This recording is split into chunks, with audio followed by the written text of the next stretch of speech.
You are listening to KLRN Radio, where liberty and reason still reign. Hi, I'm Jay Farner, CEO of Quicken Loans, America's largest mortgage lender. Spring will be here soon, so if buying a new home is on your to-do list, right now is the time to call Quicken Loans. Learn about which mortgage options make sense for you and get a jump on your competition. With our exclusive Rate Shield approval, the low rate you lock today is protected for up to 90 days while you shop for your new home. With a Rate Shield approval, if rates go up, your low rate stays locked. But if rates go down, you get that new, even lower rate. Either way, you win. Talk to us today at 800-QUICKEN or go to rocketmortgage.com to take advantage. Here's another great reason to work with us. For a record 9 years in a row, J.D. Power has ranked Quicken Loans highest in the nation in customer satisfaction for primary mortgage origination. Again, to lock in today's low mortgage interest rate and get the security of our exclusive Rate Shield approval, call us today at 800-QUICKEN or go to rocketmortgage.com. For J.D. Power award information, visit jdpower.com. Rate Shield approval only valid on certain 30-year fixed-rate loans. Call for cost information and conditions. Equal housing lender. License in all 50 states. NMLS number 3030. Hi, welcome to the Subway ad for the new Sesame Ginger Glazed Chicken Signature Wrap. How would you like it? I'll take a... Sports announcer at home? Yeah, how'd you... We just know. My wife picks up the new Signature Wrap. It's got double the rotisserie-style chicken mixed with a sesame ginger glaze. She appears annoyed at me, but she shrugs it off. Those sweet and savory flavors are calling her name. She lifts the wrap and... she takes the bite! Incredible! And now she's closing the door on my... Subway, make it what you want. Limited time only at participating restaurants. Double meat based on average 6-inch sub. I'm little teapot, short and stout. Here is my handle and here is my spout. No, Dad, like this. When I get all steamed up, then I shout, tip me over and pour me out. This is WWE superstar Roman Reigns. It only takes a moment to make a moment. Take time to be a dad today. Visit fatherhood.gov, brought to you by the U.S. Department of Health and Human Services and the Ad Council. KLRN Radio has advertising rates available. We have rates to fit almost any budget. Contact us at advertising@klrnradio.com.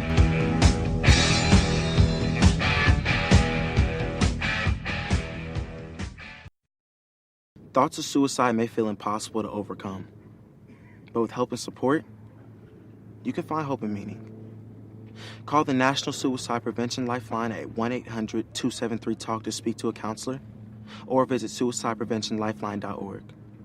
It's free, it's confidential, it's available 24 hours a day, 7 days a week. And even if it feels like it, you are not alone.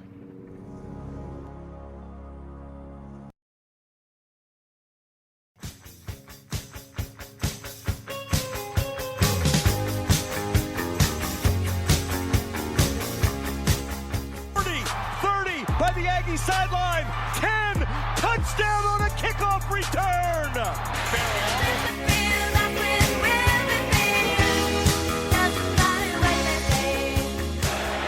the sideline. Looks like it's intercepted, and it is. Chris Boyd. Cameron Smith. Ellinger down the field. Touchdown! Texas. Joshua Moore. McGrath blocked, loose. Texas has it.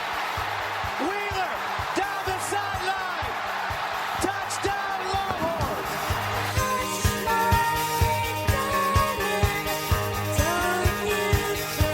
The snap to Mond. They need the touchdown. Kellen throws across the middle. Touchdown, Aggies.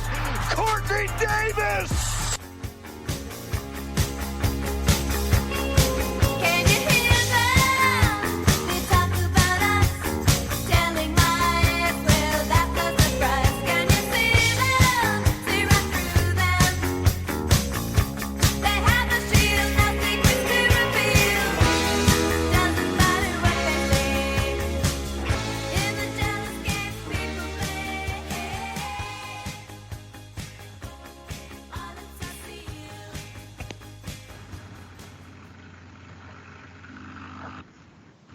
Hey, y'all.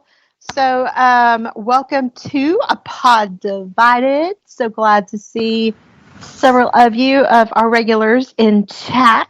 I'm your host, Laura Lee, and with me is my dear co-host, Aggie. Good evening, Aggie. Howdy. How are you? Hey, doing well. All right, so let's just jump into it. Today at the table, we have the title is of titles won and lost. So let's start with the title that was won last night, Aggie. And I am talking, of course, about the Louisiana State University Tigers winning the national championship in college football. And did you see the game, Aggie, or any of it? I sure did. Oh, my word. That was a good game. A very good game. And it was really funny because I was looking at the ESPN app, and it said that Clemson was favored. And at the beginning, it sure looked like Clemson had a really good edge over LSU, but LSU apparently found their players and decided to just steamroll. And I had a feeling that that's what's going to happen. That was going to happen because whereas Clemson was like on that high, LSU tends to be more of a steamroll type of play, team. So I was like, my sister was like having a cow, and she was like, oh my gosh, I can't believe that LSU's doing this. And I was like, just wait, just wait. It's only the first 5 minutes of the first quarter. Chill out. And so she was quite happy to see the LSU Tigers. I want to say, I want on the record that I was 100% sure that the Tigers were going to win this game. I was extremely confident. I was too. So was my husband. He was ready to just, bet the house on the Tigers winning last night. Exactly, so, Exactly. So we were sitting here watching it. And it's exciting for LSU because they haven't won a national in a really long time. It's been a very long time. So that's good for them. But, hats off to Clemson. They're a terrific team. They did a great job. And like my husband Jay and I were saying last night, as long as it's not Alabama, we're just, in Ohio State, we're thrilled. So exactly. Did you see my tweet last night? No. I'm so evil. I actually saw at halftime Nick Saban was actually one of the commentators. And so I took a screenshot of it and said, not today, Saban. Look who's there, but not there. Yeah. Perfect. Yes. So anyway, a great game. The end of a great season. This was my first season in about 5 years to not be covering games at the locations. I wasn't in any press boxes. I didn't do anything on bowl week. And the weird part is I didn't miss it much. I still had a good time. I still enjoyed keeping up, but it was nicer to not have to be so in depth with keeping up with it. But a good season. So it was fun. We'll see what happens next fall now because we've got people leaving and graduating and such and going to the draft and what have you. So we'll see what's going on there. And Jeff just made a remark about New England. Jeff, seriously? Oh my goodness. Hey, okay. And the Super Bowl, which will not have New England in it. Be glad Diane's not here. So anyway. Yeah, that's why he could get away with it because Diane's not here. I'm a Patriots fan, but I don't live up there, so I'm just kind of like whatever, Jeff. But anyway, I would love to see Diane. Diane and Kate made me Patriots fans. It's pretty cool. And the Cowboys have a new coach. I think we talked about that, so we'll see what happens with that too. Really? You mean Hottie Coach is gone? Oh, I'm heartbroken. In Dallas? Yeah, it's, oh my gosh. It's about time, Yes, he was not a strong coach. He was not a very good coach, but he was extensively easy on the eyes. I'll give him that. He's a very intelligent man, and I really think they need to have him in the front office, frankly. I think there's a way he could put that Princeton degree to work, and it wouldn't be coaching. It would probably be in the Cowboys front office, but he would probably uncover all kinds of crazy scandals, and that may be why they don't want him there. So anyway, probably. Now, something about the national championship brings us to our next story. Last night at the national championship, the president and first lady were present to watch the game, which is pretty common. A lot of presidents have done that in the past. And from what I saw, it looked like Vince Vaughn, the actor, went over and shook hands with them and spoke with them for a little bit. I didn't think much of it because I looked at it as just being polite, just being courteous, like most of us would do if we were in the same room with any president, whether we liked him or not. However, there was some really serious people freaking out on social media because Vince Vaughn had done this. So that led to something that you are going to be bringing to the table tonight, and it's what's the topic called again? It's called cancel culture, and it's where there's an avalanche of hatred against a certain person for doing something that goes against the narrative. And they try to basically shame that person and make them basically canceled, as in not worthy of, especially, and it happens to mostly celebrities or people of renown. And it's really, in my opinion, one of the stupidest things that I've ever encountered on social media. But hey, there's bound to be another one that's even more stupid soon enough. This guy, his name's Timothy Burke, and as far as I can tell, he I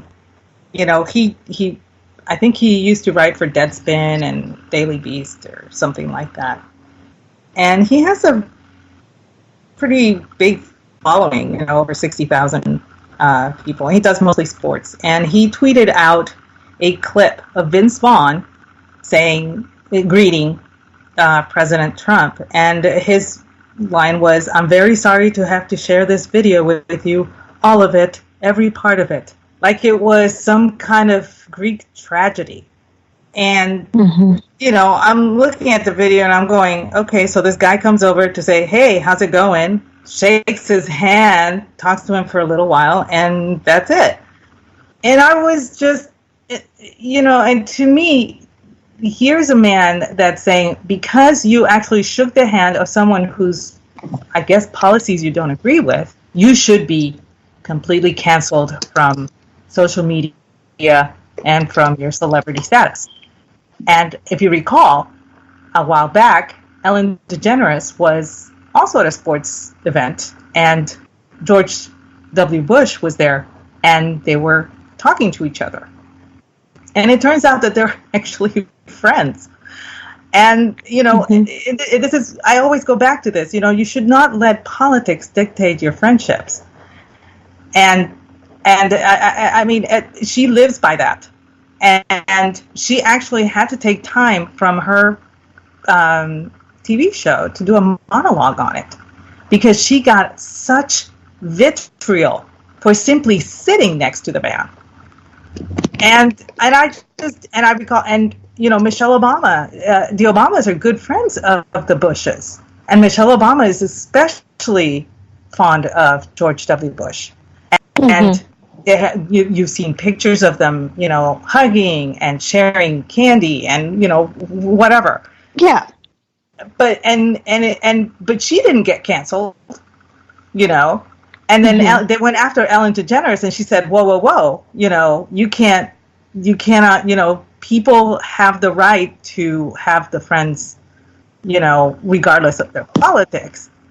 And now here's this guy saying, "I'm very sorry to bring this to you." Well, first of all, if you were really sorry, you wouldn't be posting the damn video. Right, exactly. Right? You wanted to get a reaction, and you wanted an avalanche of hatred towards Vince Vaughn because of this, simply because you don't like President Trump. No, President Trump is not my favorite person in the world either. Correct. But I mean, seriously, if I had the opportunity to meet former President Obama and shake his hand, I would take it. There is nothing wrong with being civil to another human being. In fact, it is always the liberals that are saying, oh, we must bring civility and discourse back and all this stuff. And yet here they are trying to cancel a human being simply because he shook the president's hand. And that's kind of, yeah, and that's sort of where I kind of come from too. Like I said in the setup, used to be we could just be polite. And I think one of the, if anything now, because things are so divided, I think it's more important than ever to just be courteous. It's okay. It's really tragic. I mean, one of my favorite friendships was since he's passed away, Justice Alito and Justice Ginsburg. They were very, very close friends. Didn't matter about their politics. They were still very close friends. I mean, and when people found that out, they were just stunned. And I'm going, why are you stunned? They have a lot in common. Yeah. And I think that's what just gets me. I'm like, it is absolutely okay to have friends that don't think exactly like you do, but I would rather have friends that are just courteous. I mean, just kind of, the golden rule, do unto others. I would want that for myself, and so I would give that to someone else. And I don't know. It's just, I thought that was just a bit extreme. It's okay to not like the guy, but good grief. Let's just be polite. So I know, and it boggles the mind. I mean, not too long ago, I was unfollowed by a friend of years simply because I don't speak against the president enough, and I found that to be rather odd. But that was his choice, and I had to respect it. I didn't badger him or question it or anything. I just said, well, if he changes his mind, I'm around, whatever. But yeah, I've seen it a lot on social media that people have done to pick their friends based on the politics that they embrace, and that's dangerous because you're forcing yourself into an echo chamber, right? And that can lead to really disastrous results. So it's really tragic to see something like this happening. But on the other hand, I saw that there was a bounce back from what he tried to do, and it's actually starting to backfire on that young man. Good. So, it was eventually it was going to happen because, and I think Ellen DeGeneres did a lot to bring attention to that, and so people are actually still remembering that and are actually starting to see that you can like somebody even if he shakes the president's hand. Yeah, I mean, it just people need to just settle down. Oh my gosh, So, all right, now along with people who need to settle down, it sounded like you also. Don't you love how I make this work out? But anyway, you do. Your segues are great. Thank you. You also found a celebrity tantrum online today somewhere. So tell me about this. Somebody is not at one with the force right now. No, he's not at one with the force. And, and I used to think that it was fine for celebrities to post their political stuff. I mean, everybody has their opinions on politics, and that's fine. It's when you start telling me that I'm doing my politics wrong and you expect me to do it your way because you have a check mark, then I start getting upset. Because that's not how it works. Not with me anyway. But I was reading yesterday, Mark Hamill, who we all know by his name, Luke Skywalker. He's done other movies, but let's face it, he just got cast in that, and that's pretty much all he's known for. Yes. he just he decided to delete his Facebook account, his official Facebook account. And the reason he gave was that he just decided not to do it anymore because he feels Mark Zuckerberg values profit over the truth. Now, I have no idea where that's coming from. And actually, I really don't care because Zuckerberg is entitled to do whatever he wants with his platform. I really don't care. If I choose to use it, that's on me. That's not on him. But I believe Zuckerberg had done had decided on a policy whereby they would take down any video or audio that had been altered to show a person doing something or saying something that they never did. And that was going to affect ads, and including those done by politicians. I mean, it was going to be all across the board. Which you would think it would be okay, but there was a blog post about it, and they said that the company would still let freedom of expression be at the forefront of it. So, yes, they would take down something if it were very egregious and it would step over a certain line. I don't know what the Rubicon is on this.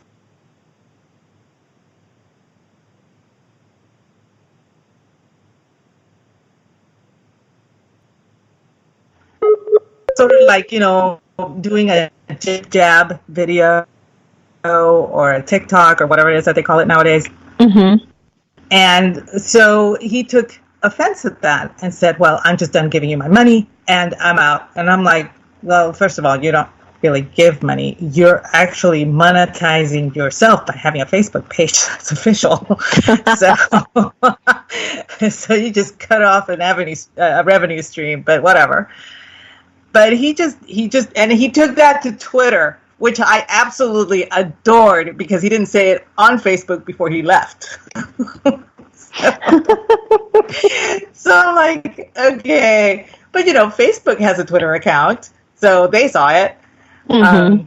But, I don't know. It just struck me really weird because the way he came across was like, he felt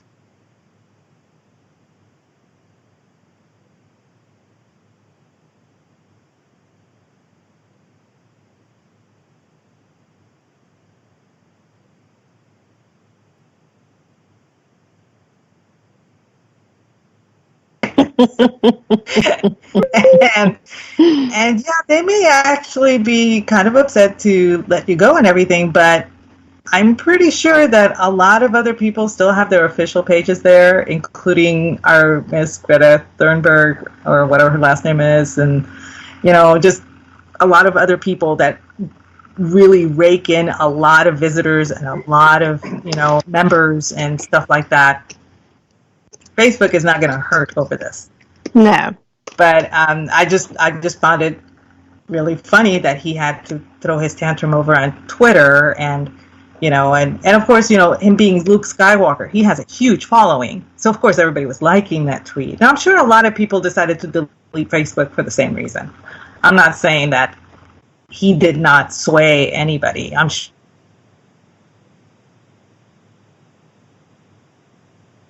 Really, and if you're going to make your Facebook decision on Mark Hamill, you have really taken too many lightsaber blows to the head. So, that's just like, yeah, that's a bit much.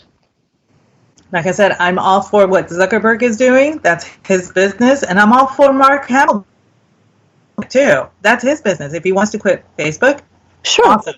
Great. Do it.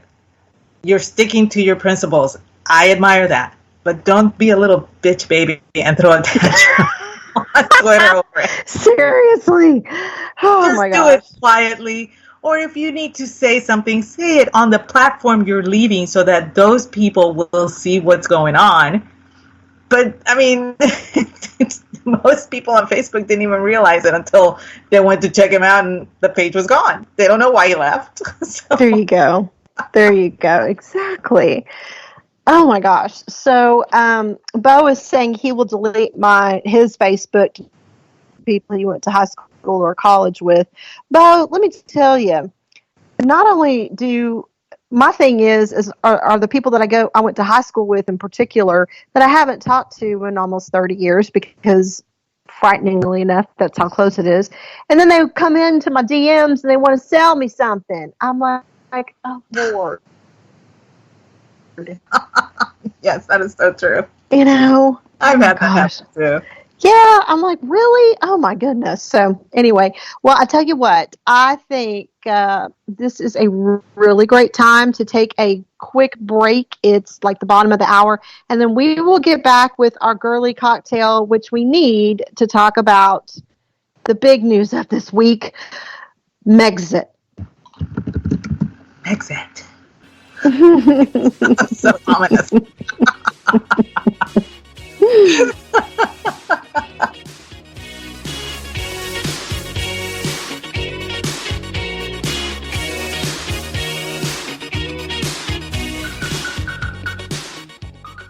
Call our tax experts today at 1-800-783-0810 and let us deal with the IRS while you focus on your business. 800-783-0810. Again, that's 800-783-0810.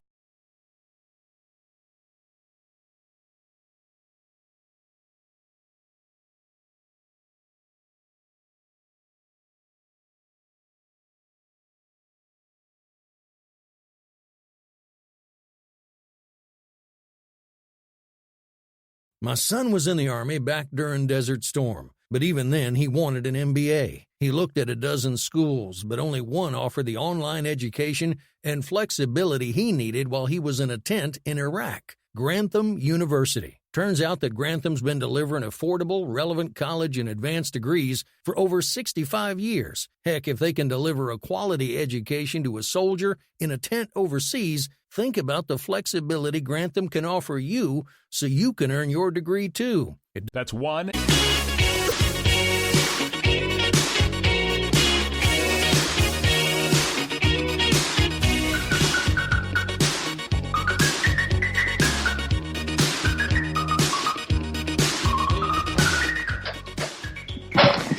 Okay, y'all. Hopefully you can hear us. We are having some issues. We're thinking it might be Skype because for a minute there, Lou couldn't even hear me or Aggie. So hopefully you guys can hear us. Anyway, Aggie, okay, here we are. We've waited all night for we've waited.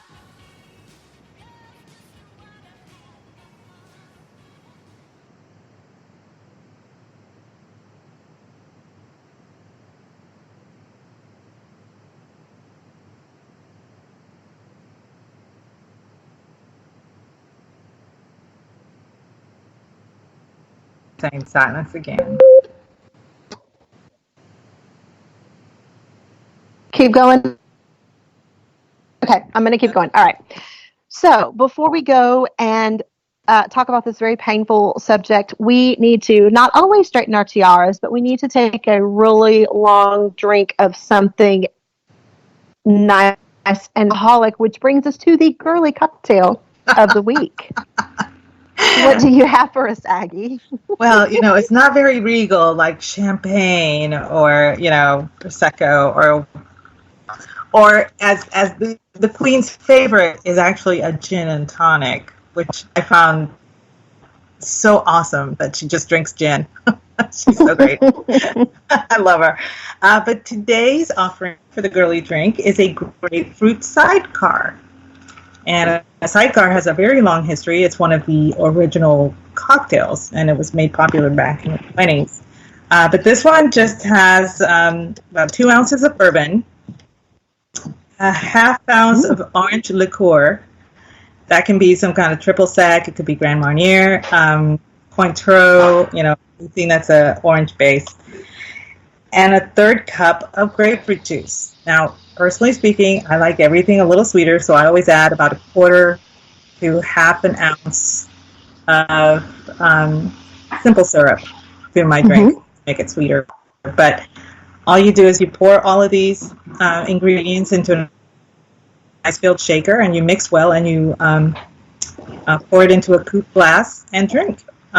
Some people like to do a sugar rim on the glass instead of doing the simple syrup.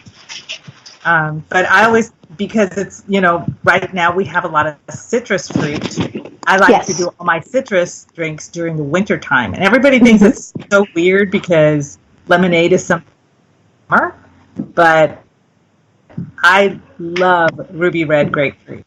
I'm from South Texas. It is our thing, and I really love that stuff. So whenever we start getting ruby red, and my mom goes directly to the orchards to get it. Oh, wow. And yeah, she's like, oh, no, I want to pick it. And she goes out there and she picks her own, and everything. And then she sends me a bag of 12, ruby red grapefruit and everything. Oh, that's awesome. Yeah, and these things, and when I say ruby red, they're not pink. They're red. So they're gorgeous. I love this stuff. So, I cut it open and I squeeze the juice out and I make my cocktail, and it's just awesome. But you can always find grapefruit juice in the store any time of the year. Mm-hmm. So, but anyway, that's our girly drink, and I will post the recipe after the podcast on. Excellent. Thank you so much. So take a sip of that grapefruit sidecar and let's talk about royal drama. Can y'all just imagine what went through my head when I saw these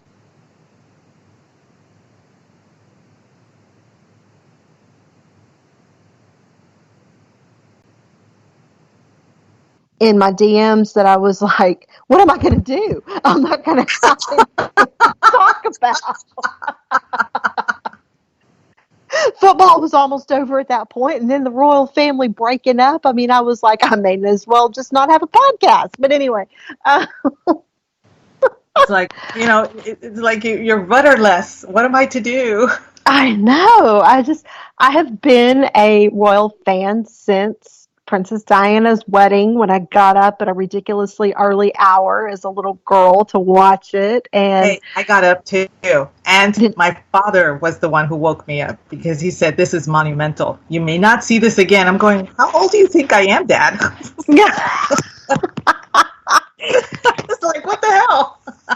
Oh my gosh, it is so hilarious. So yeah, and that was kind of what turned me on. Like I said, that was what introduced me to the royals. I became obsessed when Princess Diana died. That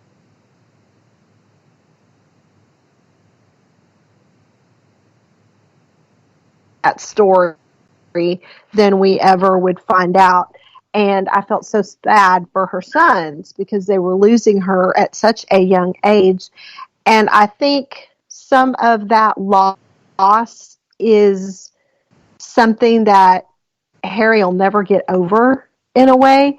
And I think what some of his anger toward the press is today. And he's even said that to some degree in different interviews where like the flash bulbs of the cameras gave him flashbacks from PTSD because he's also a war veteran, and it made him think about losing his mother. And I'm like, yeah, I mean, I can imagine. I can see how he would hate them forever. So I thought that was kind of one of the underlying issues, is that he does have some mental health concerns, and he's been public about there. And then we bring in Meghan. They did not date long, and I think that's that can be problematic when you don't give each other time to really get to know each other, and you rush into a marriage. And this wasn't going to be like any other marriage. This was going to be extremely different, and I don't know if she had enough time to get ready for that. Kate Middleton dated William, I think it was 8 years or something like that. And they even went through, and they even went through a short breakup. And I remember at that time thinking, I wonder if he's kind of letting her think about it, just sort of one of those, are you really sure you want to do this thing, And that was kind of what happened with Harry and Chelsea Davy. I think she just decided she couldn't do it. And I can't really blame her for all the, fancy life. There's also a lack of freedom. So, anyway, so apparently Harry and Meghan had enough. And Orty says he's a royal. Of course, he has mental health concerns. I'm not talking about from the inbreeding, Orty, not just from all the inbreeding.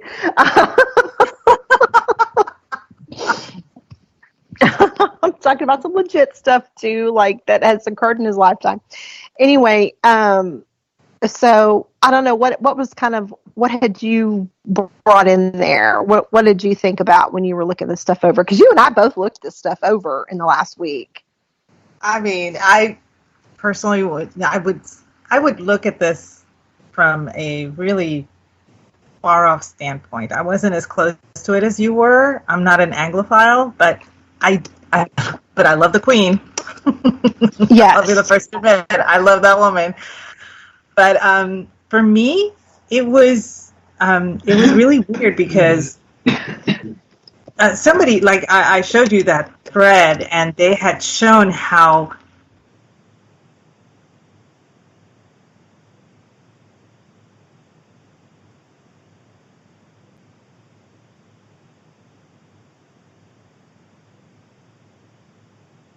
the avocado thing. That to me was, you have Kate Middleton, is like having a craving, so her husband gives her an avocado, whatever, and they think it's all endearing. And then Meghan has avocado toast or something, and they connect the avocado to the, I don't know, the sweatshops or something. Some ridiculous. Yeah. And I'm going, it's a freaking avocado, okay? I mean, if you're going to connect every single fruit or vegetable or tuber or whatever to you're going to find rationalization in that. I mean, you will. I mean, there's some people that I know that will not wear cotton because it's associated with slavery. Yeah. I mean, they're really that adamant.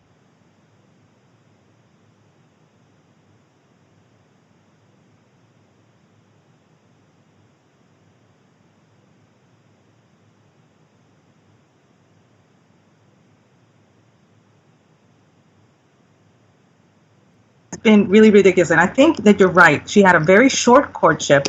She was never, lack of a better term here, she was never trained to be a princess.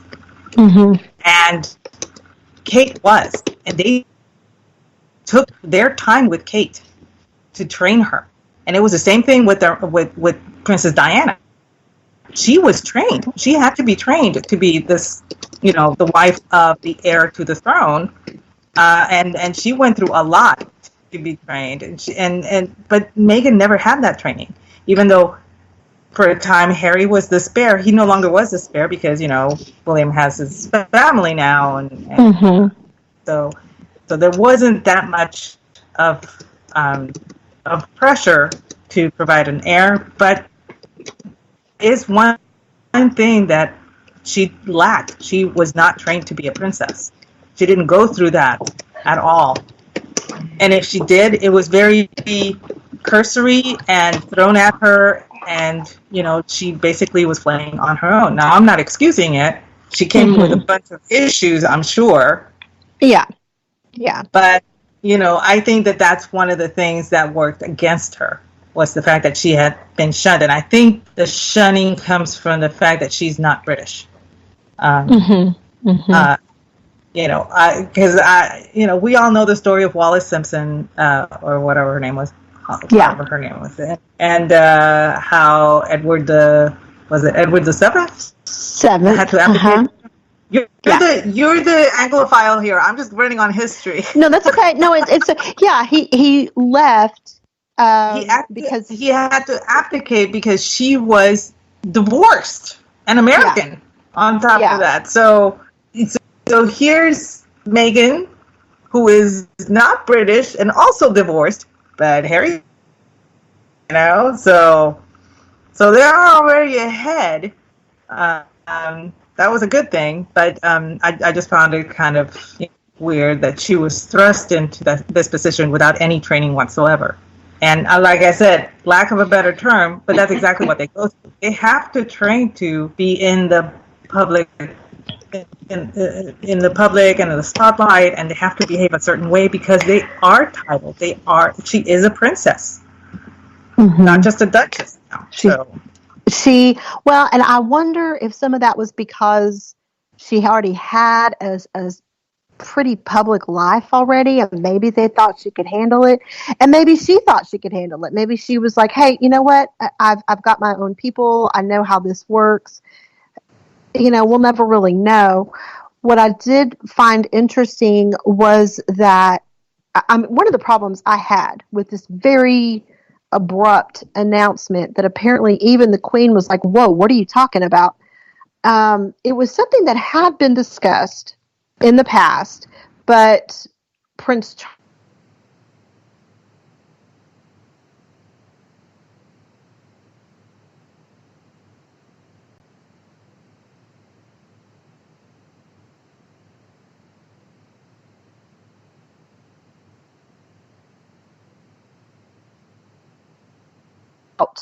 talking to the so started where? Okay. Okay. So, all right, I'm going to start over. The Sussexes, okay, they had spoken before of leaving the family. And Prince Charles had said, don't announce anything until you have all your logistics worked out. And they feared a leak from actually Kate Middleton's press person. And that was why they had to go ahead and make this announcement as quickly as they did, as suddenly as they did, and without any discussion from the Queen. That's one of the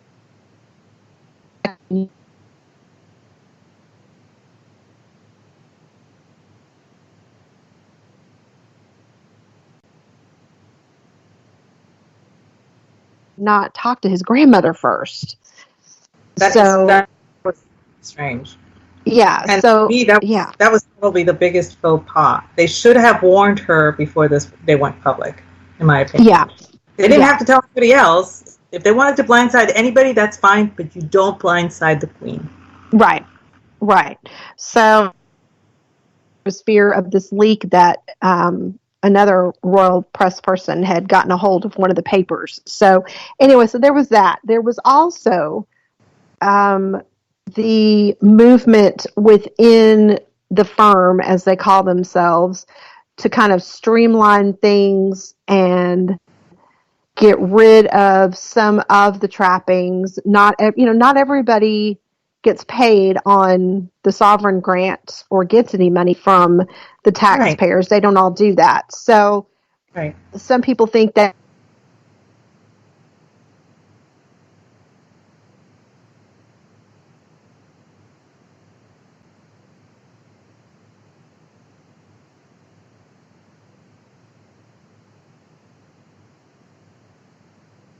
kind of some of the other factors that were in there as well. But I don't know. It's so interesting when you think about the Queen and how she couldn't let her own sister marry a divorced man. And then now she's had, but I think all of her kids have divorced. Well, Edward hasn't. 3 of her 4 children have divorced. And now she's trying to make some allowances for her grandchildren and great-grandchildren. She finally got rid of the primogeniture business so that Princess Charlotte could be in the ascension schedule or whatever. She can have the higher rank for the throne instead of being at the bottom like the girls usually were. But now she's even said going thing in case there are other members of the family that want to do something like this. Now, the other side of that is that also an open door in case this marriage doesn't work out? I don't know. And we should have said this before we talked about any of this, but this is entertainment purposes only. Everything we have found has been open sourced. Any ideas we say or claims we make or crazy theories we spin, it's completely for entertainment purposes. So anyway, let me get that in there too. Yeah, I mean, totally, because I really, like I said, I don't keep up very much with them. It's just been this past week that I've gotten really trying to figure out why she was motivated to go back to Canada. Yeah, to just ditch everything like this. So we'll see what happens, because apparently while it was a constructive conversation yesterday, there's still more details. So we'll see where it goes from there. But Aggie, thank you so much for this rural excursion for the last week. Poor Aggie gets his DM. What am I going to do? So anyway, that's just me panicking a little bit now. So that is really all we have here at the table tonight.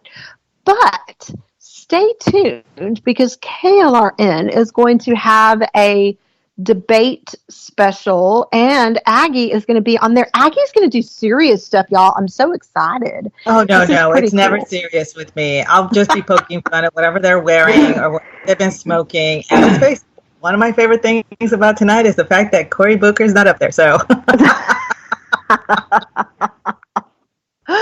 so keep it here on KLRN, and we will make sure you have all the information you need about the debate with plenty of snark on the side as well. And I'm so thrilled for so many of y'all in the chat room.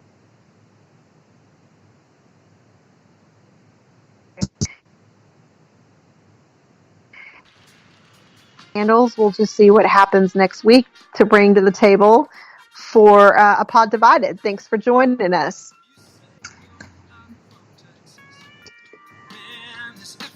oh yeah, good night, everybody. You think you pull your boots on right and wear your hat so well, so pardon me my laughter, as I sure do understand. Even Moses got excited when he saw the promised land. That's right, you're not Texas. That's right, you're not Texas. That's right, you're not Texas. Texas wants you anyway. That's right, you're not Texas. That's right, you're not Texas. That's right, you're not Texas. Texas wants you anyways. I was born and raised in Texas, and it means so much.